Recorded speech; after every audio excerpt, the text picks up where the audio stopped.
trending stories in politics, business, socio-economy, sports, and documentaries. So catch all the updates on the happenings around the globe. Stay focused on the fact today, only on ATN.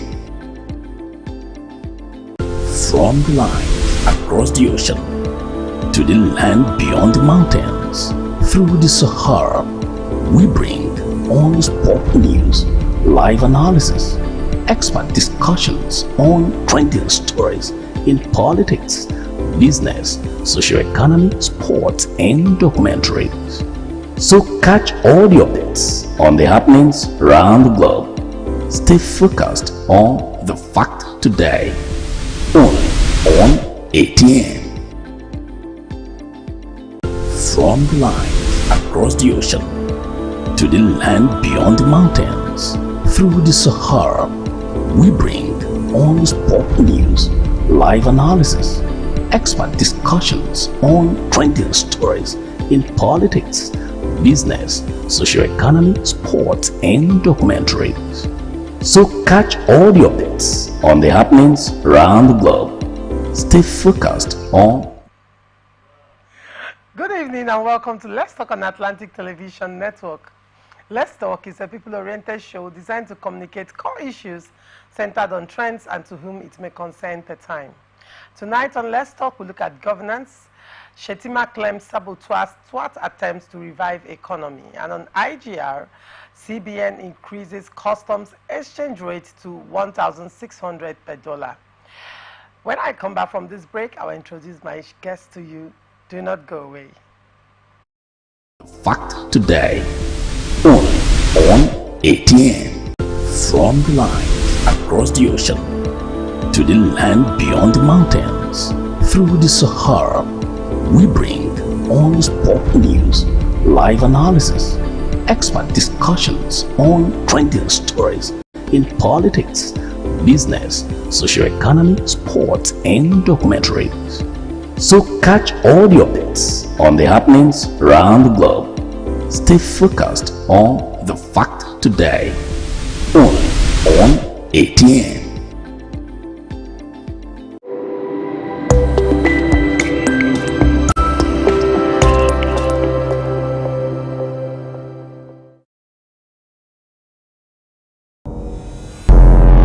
Every day, our lives are changed by history.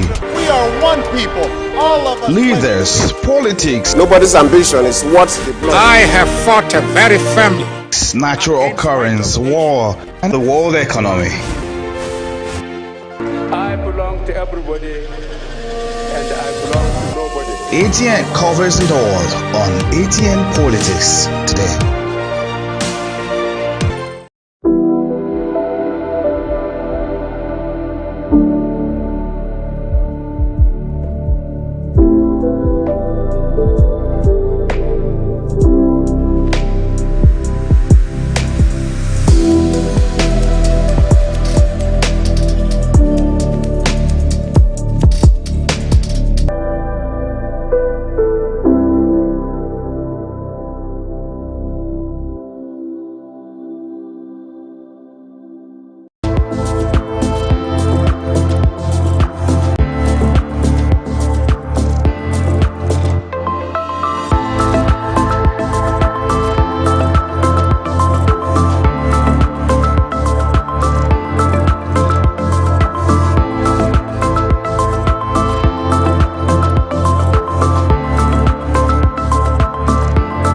From the line across the ocean to the land beyond the mountains, through the Sahara.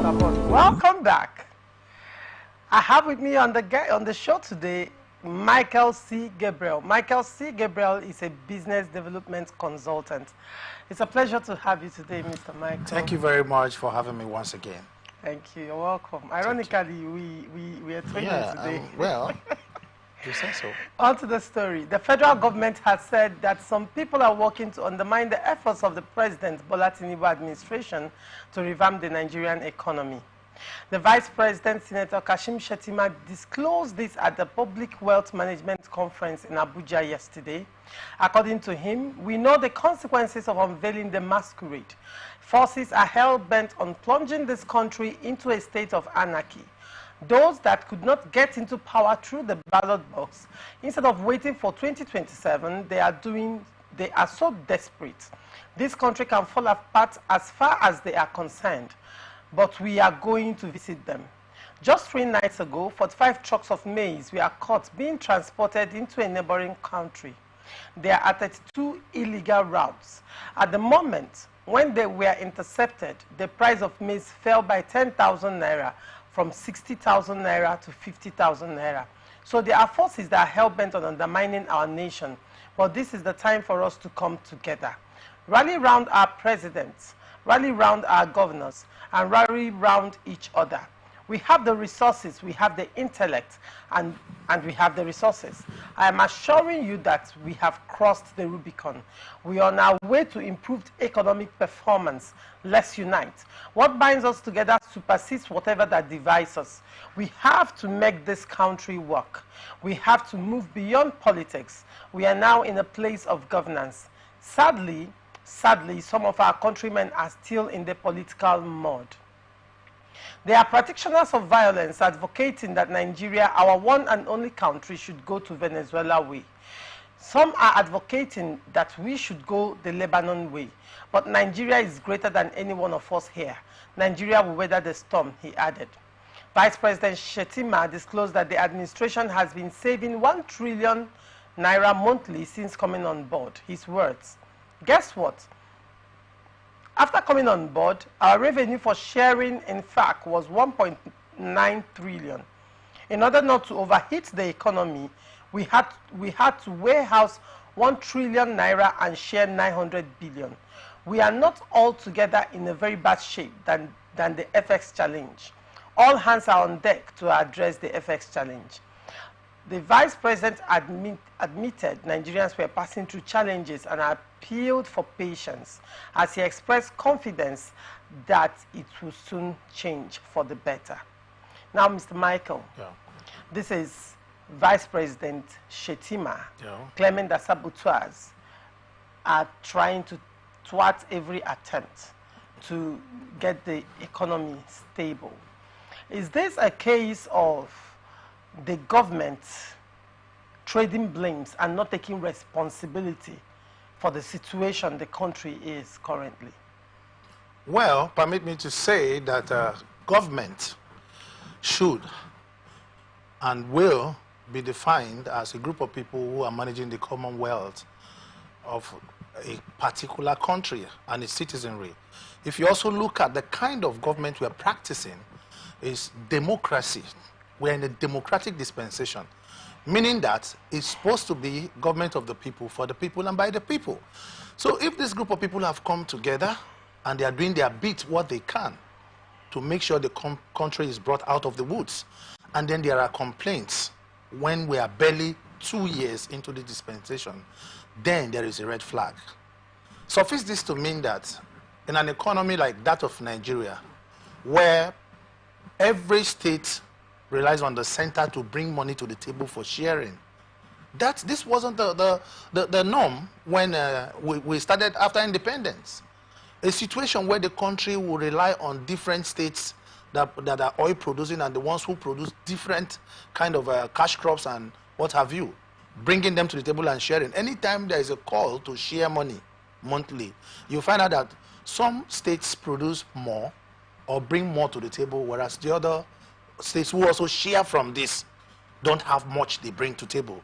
Now, if you say some persons are bent on sabotaging or thwarting the efforts of the government to grow the economy, that could not also be false in its entirety, meaning that those who have come for the election fair and square, some persons may have lost, and there are people around the corridors of power who know the man that knows that man that knows the man that knows the man that is behind the door. So what happens? You find out that there are situations where what we call loopholes, economic loopholes, will begin to play out.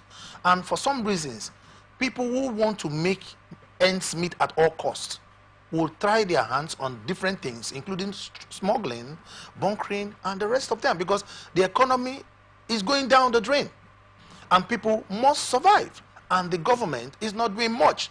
So for me, I think they're making an excuse for themselves. The art of governance should be left for people who know what to do. Once you step into the corridors of power, I think at this point in time, one of the things they need to do is to set up an emergency economic recovery team. We don't need excuses. Nigerians can't wait. We can't risk another 4 years to hear stories. We need to bring in people who know what they are doing and stop making excuses for ourselves. So if saboteurs are working, Nigeria is such a big country. Nigeria is the giant of Africa. We are bordered on different sides by different countries. And for God's sake, the layman cannot do smuggling. You and I seated here in the studio doesn't have what it takes. We don't have the financial arsenal to begin to buy crops in large quantity, let alone to begin to smuggle them out of this country for people to buy. So you find out that the people who are doing this are those that are close to the people in corridors of power. There are situations where people who carry out these nefarious activities are intercepted, and a call will come from a big door, and they are let off the hook. So who bears the brunt? The common man. So I think it's not time for them to be making excuses, but rather they should come back to the drawing table and find a solution to the problem. The country is sinking. Now, Nigeria is sinking as I speak. Now, could it be a case of the president not knowing what to do, or the people surrounding him not knowing what to do? Because prior to the elections, President Tinubu was saying Emilokon. That's the slogan, the word, the slogan, you know, that was associated to him and his campaign. It was Emilokon, it's my turn. Yeah. So you would expect that he, at some point, was the governor of the state with the largest economy in the country. Yeah. And he has been, he's a seasoned politician. So he understands the situation of the country, so to speak. Now, when he said, Emilokon, it's my turn. So it is expected that he had a clear blueprint of what he needs to do. And perhaps also have a list of technocrats that can deliver on his mandate and can deliver on whatever campaign promises he made Nigerians. So there was a lot of expectation, especially considering his background when he was Lagos State Governor, how he was able to rejig Lagos economy. Yeah. So that expectations were high on him. And the reality now seems to be different. Now, they are coming out to give excuses, and they are laying blame on the doorstep of opposition as well, because it was the PDP that came out to say that Nigeria is quickly turning into Venezuela. Correct? So now, does that mean that as it stands, the ship is sinking and the captain is not sure as to how to bring the ship out of crisis? Well, the office of the president is the most exalted office in the land. Presidency, as a matter of fact. So, first of all, I want to say that the caliber of people you bring into office, your economic team, your FEC, Federal Executive Council, the people who are supposed to work with you should be people with proven integrity. Remember that before the end of last year, towards the beginning of this year, we were hearing stories about monies being stolen by people in exalted offices. We heard about some amounts that couldn't be accounted for. So now it boils down to integrity. And then what is the pedigree of the people, what are the pedigrees rather, of people who are working with you? If you've been able to excel in a particular field, that is not a guarantee that you do well as a minister.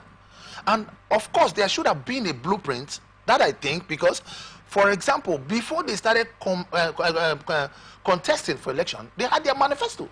They would have had their clear-cut plan put together that these are the things we would perfect when we get into office. And then 6 months down the line, 1 year after, we're hearing excuses. What I think should be done now is for us to go back to the drawing board, like I said.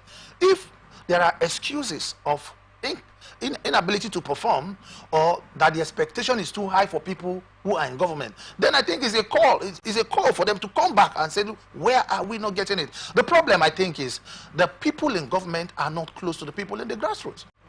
A lot of things that happen are part of the things they just sit down and maybe someone comes up with an idea and then they say, let's try this. If not, in a country like this, with different regions, with a whole lot of economic and material resources, there should have been a very good census for them to be able to know the area to go into now. We're talking about food, scarcity of food. Things are skyrocketing every day. What is the plan of the government to go to agriculture? We have 36 states in the country. Are we only waiting for money to come from the oil? So if we say that it's too early for us to begin to lay blames on this government, or that the expectation is too high, in quote, also remember that in Lagos, when he was the governor of Lagos, he worked with the right people. He didn't do it alone. He didn't do it alone. No government, no governor, no president can function in isolation. So what's going on now? Even the best government, even the best government had the best hands. What were the criteria used to choose these people? Is it based on Emiloka, or this man is a party faithful? He has been working for the party for 10, 20 years. Let us compensate him by giving him an appointment. Has he been able to prove that is what? His material in a little way? Has he been able to grow a company, a small company, a brand, an organization, a parastatal, an extra ministerial department? What has he put in that has made him to warrant, that has warranted the government to say, okay, come and play this role? And then another thing, if you look at the way Nigeria is structured, any party that wins election, they come with their own ideology and blueprints. If they don't make it to the second tenure, or after 2 tenures they are gone, another set of people come. They come with an entirely different ideology and blueprint, and that will never go well with this country. A government will come in and say, we want to focus on education. Another one comes, we want to build infrastructure. Another one will come, and this is how the country will be going in circles until there is a blueprint to follow, so that whoever gets into office will know that it is a basic necessity for people to have shelter over their head in a country. They also need to find out that it is very necessary for a country to be able to feed its citizens and not to rely on neighboring countries and international organizations and countries to import food that is necessary. Take, for instance, rice. What are we saying? If it's their turn, I think the right thing should be done. The right people should be brought into power, and then they should be able to follow a plan. One of the major problems I think we are facing today is because we do a lot of researches, we do census, we carry out all manner of surveys, and at the end of the day, all the research results and the what have you, they are dumped at the corner, and then they pay a consultant, and then we move on. If not, where are the results of the census? As a matter of fact, when censuses are conducted, they should use the results to plan. When elections are conducted, they should use the data they've gathered also to plan. Because if a country fails to sit down and plan, you will find out that they will keep borrowing and borrowing and borrowing. Because if you've not been able to take into cognizance the result of your research and plan and find out how it can benefit your citizenry, we will still go back to where we are. And God forbid that this trend continues, where you wake up in the morning and walk into a shop and you say, I need a cup of rice. I bought it 300 yesterday. They tell you it's 350 today. By the time you go back next tomorrow, they say it's 400. But it's happening already. That's what I'm saying. It's happening. That it continues this way. God forbid. We are being made a laughing stock. Go to the, social media today. You'll see all manner of jests being targeted at Nigeria as a country, and then the citizens as Nigerians. We are being made a subject of mockery in Africa. For God's sake, Nigeria used to be in the 80s one of the countries that other Africans were dreaming to come to, because they know we had the expertise in virtually every area of the economy. But today, small countries like Ghana, Cameroon, they are laughing at us. I think this is a clarion call for our leaders to sit down before this country sinks. From the presidency, they have what it takes. I know what I'm saying. Nigeria is not a poor country, for God's sake. Even in terms of intellectuals, Nigeria is blessed. In terms of talents, raw materials, what have you, we have all of that. Okay, go to America, for instance, go to Europe. You find out that most of the professionals in the medical fields, people in sports, all of them are Africans, and trace their roots, they are Nigerians. For crying out loud, Nigeria is blessed with some of the greatest manpower resources, and we are still struggling. If we have a group of people who are leading us, at least they should follow a plan. There should be a clear-cut plan of where we are going to, so that as the years roll by, they should be able to sit down and give an account of their stewardship. Because if we keep on going this way, I'm afraid it will get to a point where nobody can take it anymore.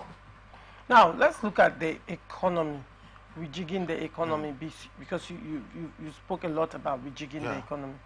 Let's look at government expenditure with respect to reviving the economy like Shetima is claiming. Now, so far,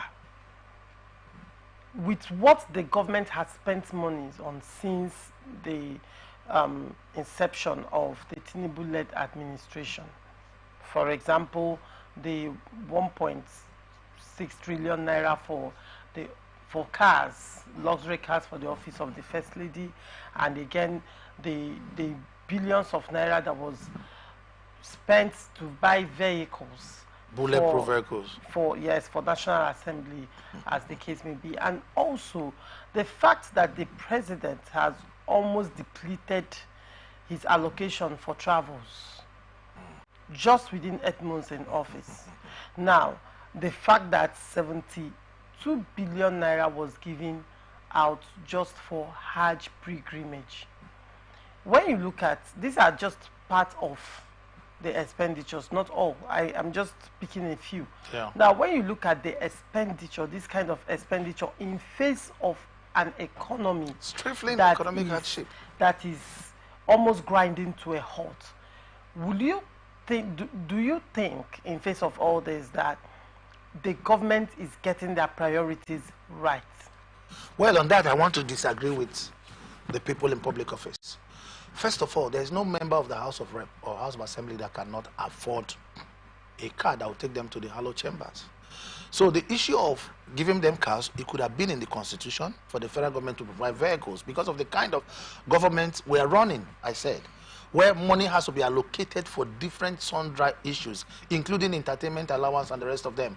Where I'm going is, there's usually a point where people have to sacrifice, make sacrifice for the country to be revived. Now, looking at the expenditures, first of all, that of Hajj and the rest of them, for God's sake, Hajj, pilgrimage, and all of that, they are religious tourism. And these are things that are supposed to be sponsored by individuals. The government is only supposed to provide some percentage to support. So, for instance, if I want to go and pray overseas, according to my faith, I'm not expecting the government or third party, for instance, to pay for my activities. All they need to do is to provide a level playing ground, maybe make the visa available, make other things necessary and possible for me to enjoy my trip. So these are some of the things that when the budget is being read and rolled out, people keep complaining that the budget is over padded, has been padded. So if you look at this, you find out that some of these things that are playing out are duplication of functions and areas that money have been going into without any benefit for years. While we are complaining, it's still happening. If the government is sincere to themselves, there are certain things they need to cut down on.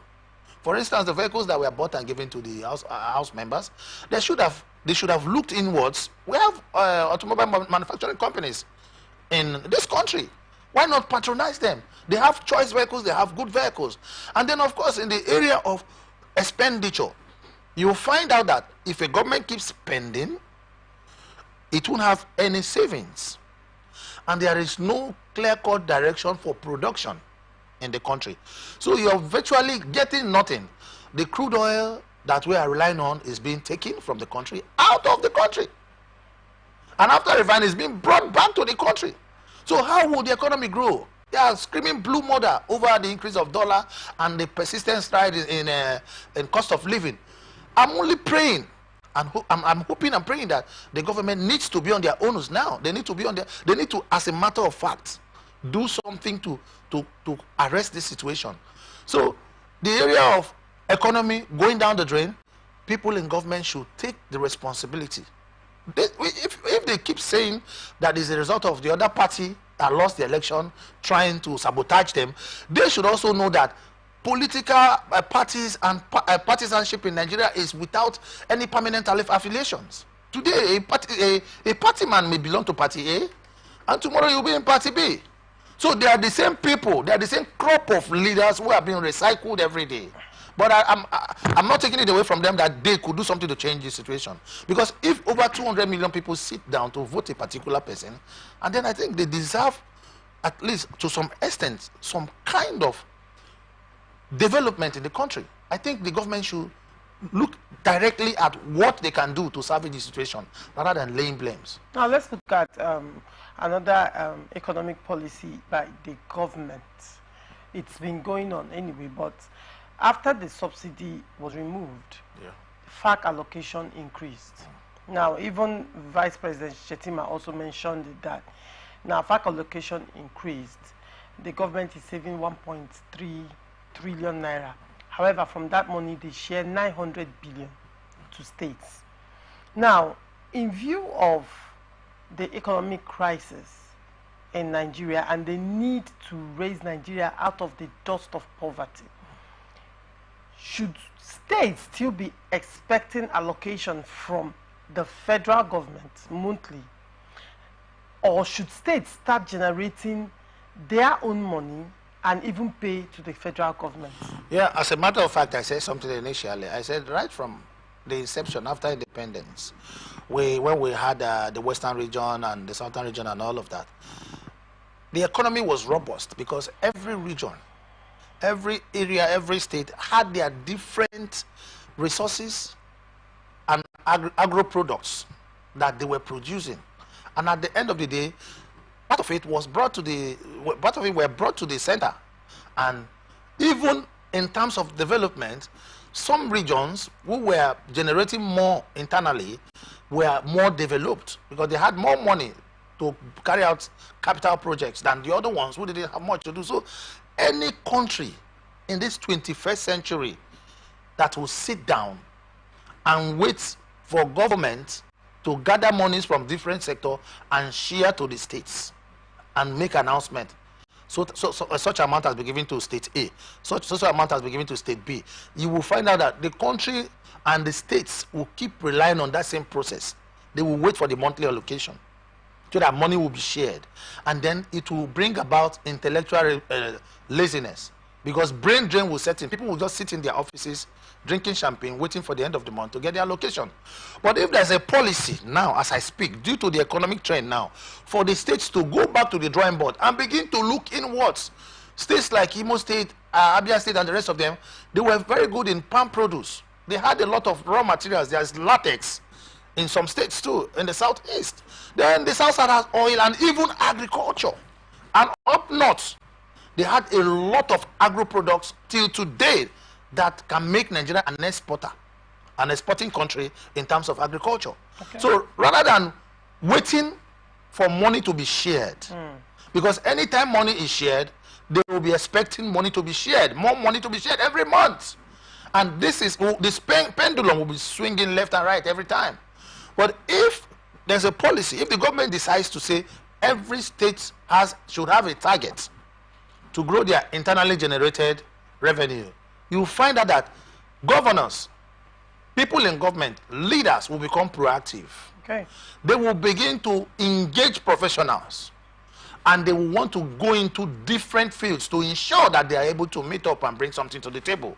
So I think this is a pointer that we should go back to some of the old things we were doing that made Nigeria's economy to grow fast. Okay. And remember, some years ago, our country had the fastest growing economy in Africa. So we are not far from that. We have the arable land. We have the very good topography and environment in this country, and we have thousands of mineral resources here in this country, where if government decides to work with the states, they can leverage on this and begin to build on their internally generated revenue rather than wait for money to be shared at the end of the month. Okay. And mind you, these monies that are shared will end up in some people's pockets and foreign accounts. Because if you look at the indices, every month when money is shared, there will be a public printout of how much each state got. But at the end of the month, do we get to see how much the states spend on different things? Do we see a report? Is there an audit report to show how money was spent? That's an entirely different conversation. Yeah. But not to worry, I'm sure we'll still delve into that one day. When we come back from this break, we look at CBN increasing exchange rates to 1,600 per dollar for custom duty. Do not go away. Bring on-spot news, live analysis, expert discussions on trending stories in politics, business, socio-economy, sports, and documentaries. So catch all the updates on the happenings around the globe. Stay focused on the fact today, only on ATN.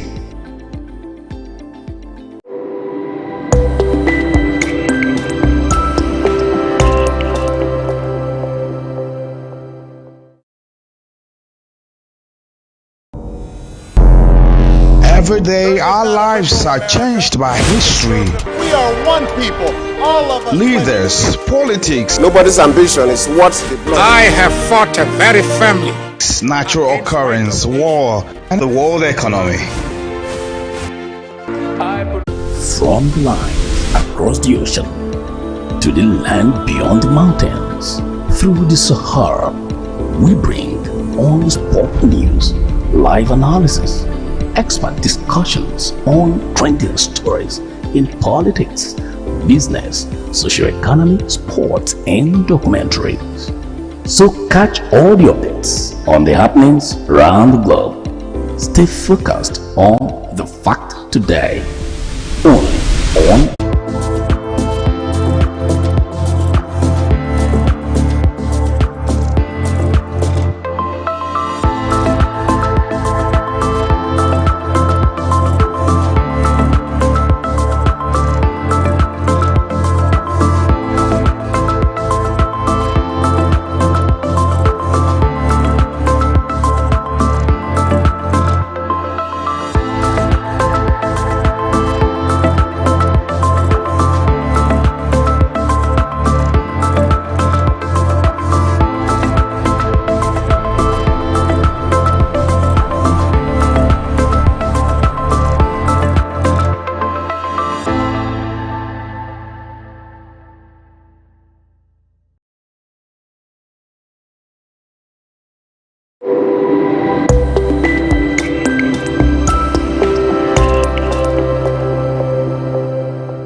from the lines across the ocean to the land beyond the mountains.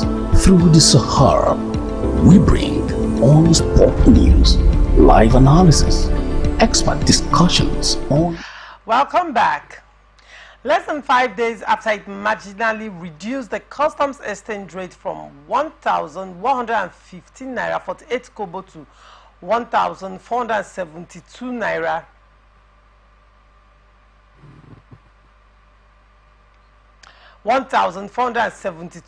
756 kobo last week. The Central Bank of Nigeria has again, for the update time, increased the rate to 1,605 naira 82 kobo per dollar. The rate, which has already been reflected on the customs portal today, February 21st, 2024, has further dampened the hope of the despondent custom brokers and their importers that the Apex Bank has finally eased its foot on the pedal. Recall that last Friday, February 16th, 2024, the CBN reduced the rate to 1,472 naira 756 kobo per dollar, 24 hours after it raised it to 1,515 naira 48 kobo. Also recall that the reduction last week was in response to the appeal made by members of the House of Representatives who frowned at the frivolous manner in which the Apex Bank has been jacking up the custom duties exchange rate. The recent increase, which the stakeholders said will not last, has set tongues wagging about whether the CBN is sensitive to the pains, hunger and general sufferings in the country. Custom brokers have lamented that the incessant increases have impacted negatively on their businesses as well as trade volume, as importers have abandoned their goods at the ports while others have diverted their cargoes to the ports of neighboring countries.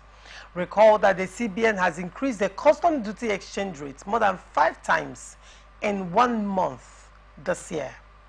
Now, Mr. Michael, straight question.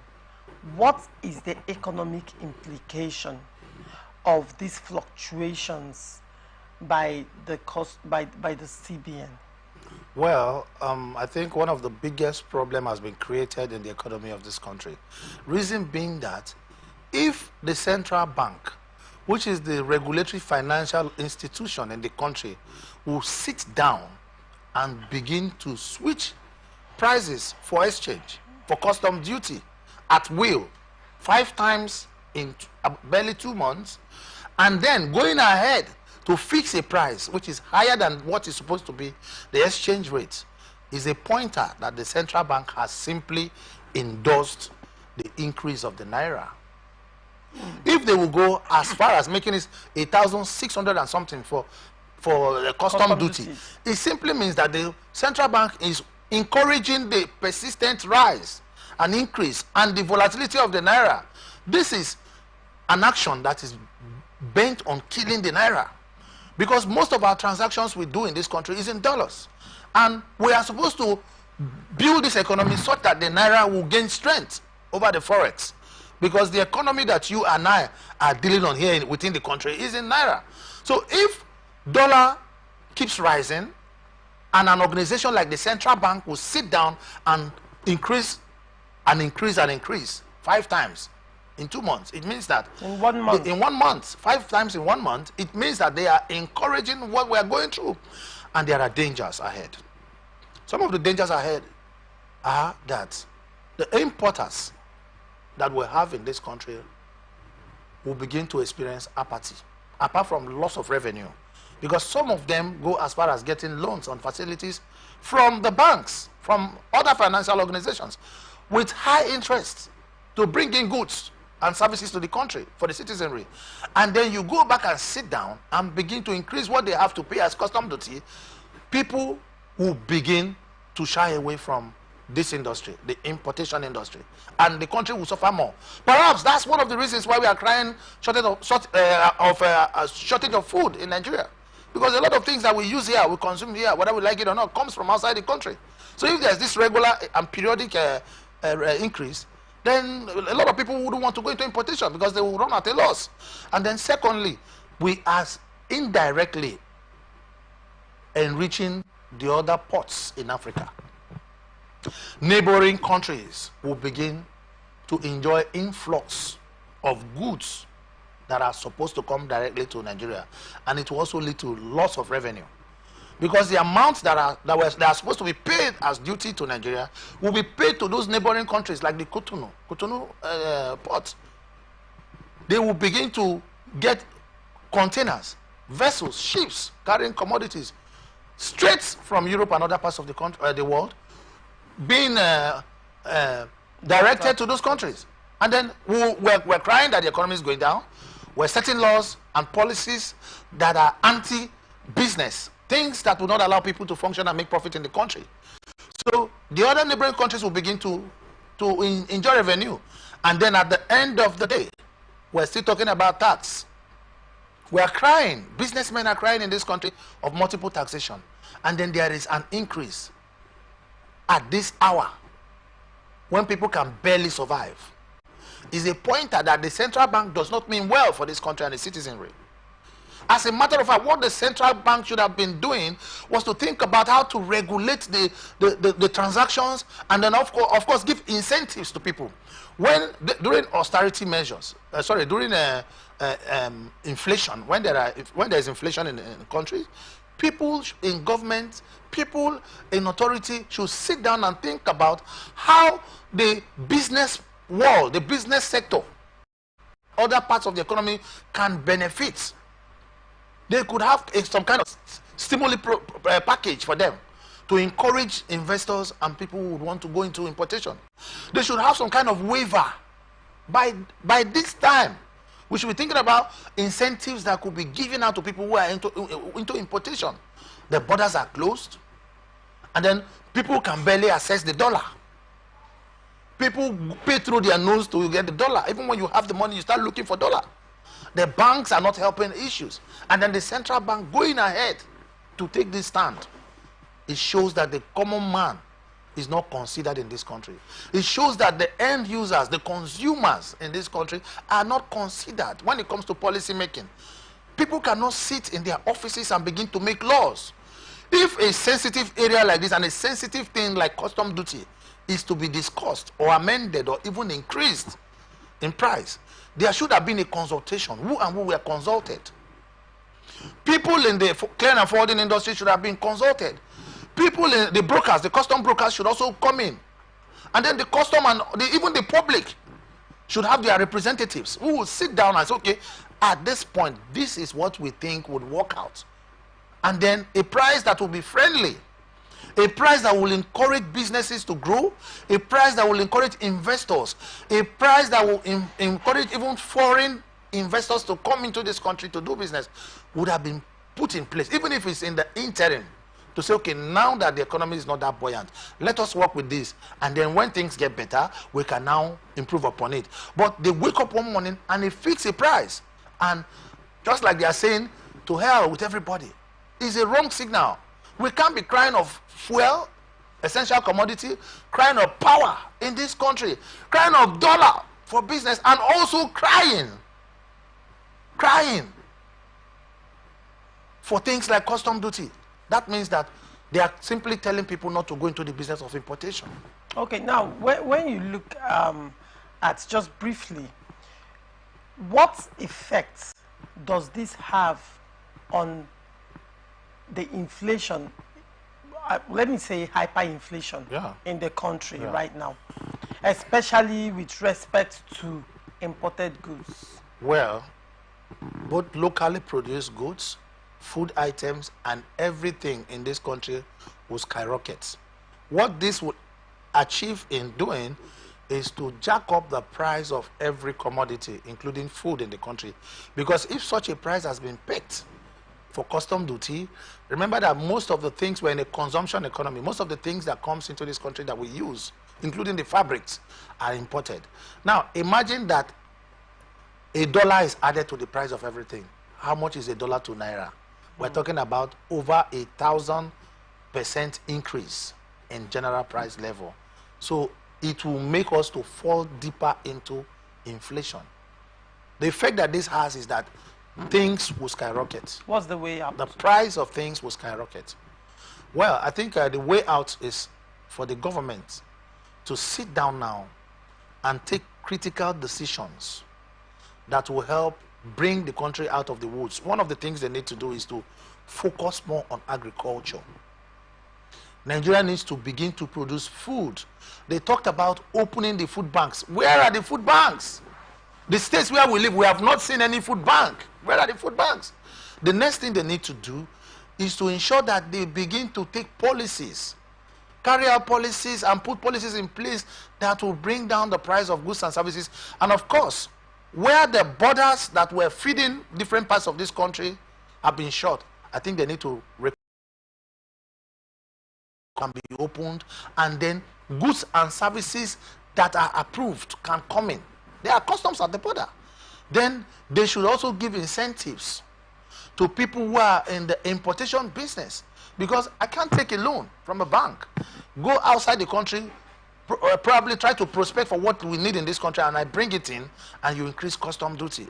It means that after that trip, I will not do that. So they need to encourage people they encourage businessmen, and of course they also need to work on the banks. The banks are not helping issues. Sometimes you do a single transaction, you get debited 5 times. So these are part of the problems that have been created in the country. The policies that they are working with now are wrong. They are draconic, they are archaic, they are outdated. We cannot be working with the Constitution of 1960 in 2024, and we expect the citizenry to be happy.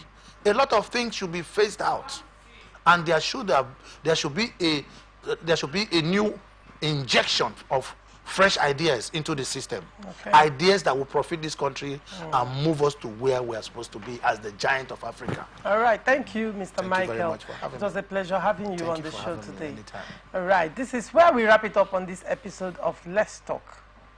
Do not forget, you can catch up with us and stay connected to Atlantic Television Network on our socials: Facebook and YouTube, Atlantic Television Network; Instagram and TikTok, Atlantic TV Network 1; Twitter, Atlantic TV Net. Watch us live on our website, www.atlanticnetwork.tv. Do not forget, peace and unity are the pathways to progress. Thank you for watching. Global News comes up shortly by 9 p.m. See you at the same time tomorrow. I am Ugu Laurentia Choma. Good night. Trending stories in politics, business, socio-economy, sports, and documentaries. So catch all the updates on the happenings around the globe. Stay focused on the fact today, only on ATN.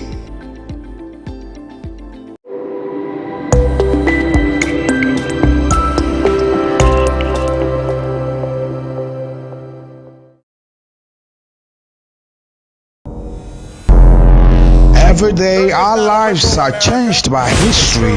We are one people, all of us. Leaders, politics, Nobody's ambition is what they block. I have fought very firmly.